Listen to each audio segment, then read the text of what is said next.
Hey guys, this is about narcissists. I just watched a cool video on YouTube about how Jesus dealt with narcissists, and it was very, very good.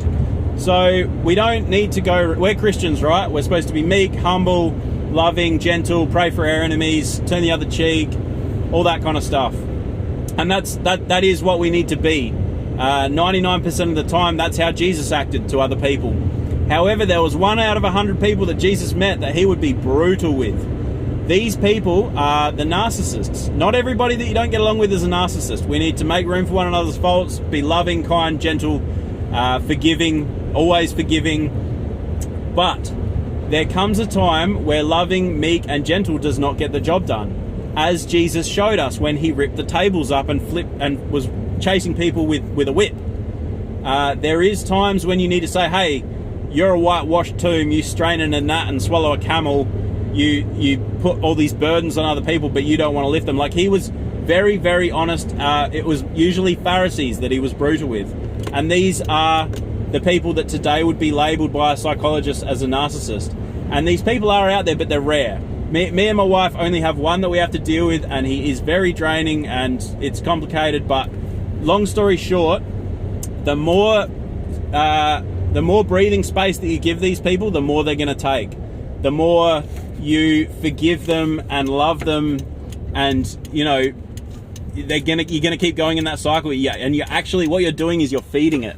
And I know that sounds weird, coming from a Christian perspective, that being loving, kind, and gentle to these people is not going to help, but it's actually not. So you do lump heaps of coals on their head, and still do nice things, be nice. But there comes a point where you need to be brutally honest. And the reason that Jesus was brutally honest with these people in front of others, he didn't take them aside quietly.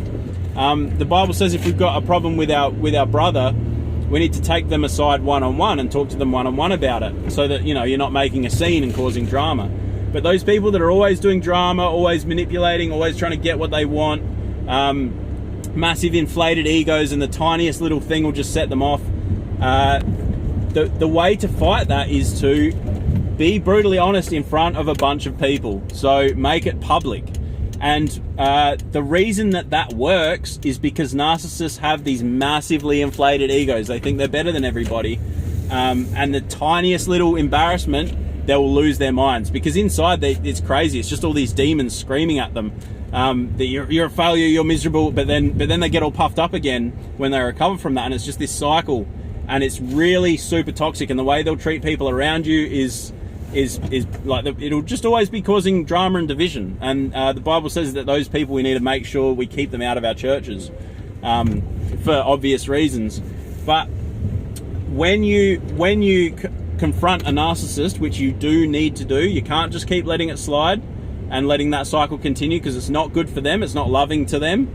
You're letting them continue, and it's also bad for you. It's bad for your family. It's bad for your networks. It's bad for your mission, because you're constantly just dealing with this idiot. And you don't want to be doing that. So call it out publicly. Don't call it out one-on-one with them, because they're just going to be their slimy little selves in private. But call it out publicly. Make it a public declaration. Hey, this person's doing this. It doesn't make sense. Does anybody understand why this person's doing this? And make sure they can hear it. And because their egos are so inflated, their heads will just explode, and it'll probably trigger them, and they'll probably be more horrible to you. But eventually, imagine it's like dealing with a dog. These people are like dogs, okay? And they're very dumb. To be acting that way, you have to be pretty dumb. But even a dog, you can teach to not take steak off your plate. So the narcissist sees the steak and he goes, I want the steak, I'm going to take the steak. It's the same with a dog. What do you do with a dog when a dog keeps taking steak off your plate? You whack it. You give it a thump. And eventually, after a while, that dog is going to stop taking, whether it, it growls at you the first time, or it does it again, or it does it, it takes 2 steaks next time.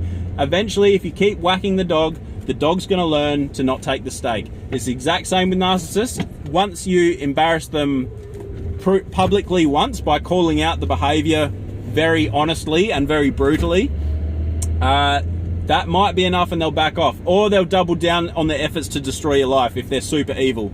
And these people do exist. I know it sounds weird, but they are out there. There's 1 out of 100 or 1,000 I've got a pretty big network and we only have to deal with one in our life. But eventually they're going to learn that every time they try to manipulate you and try to treat you unfairly and try to cause drama and do something to hurt you, which they're constantly scheming about, they're going to get embarrassed and they'll stop doing it, and they won't want to deal with you anymore. They'll avoid you like the plague, and they'll go and find somebody else to pick on.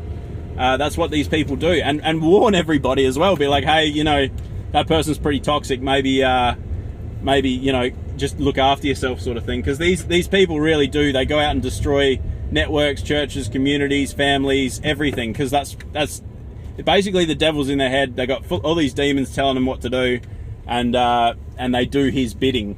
Whether or not they understand that, that's what's happening. So, yeah, God bless, guys. Be careful. Narcissists are out there, and you need to be brutal with them. 99 out of 100 people, you just need to forgive and be loving, make room for their faults, and try and get along. And you guys know how I bang on about we need to be loving each other more than anything. That's what we're supposed to be known for. But there is 1 out of 100 people that you just needed put in their place. God bless.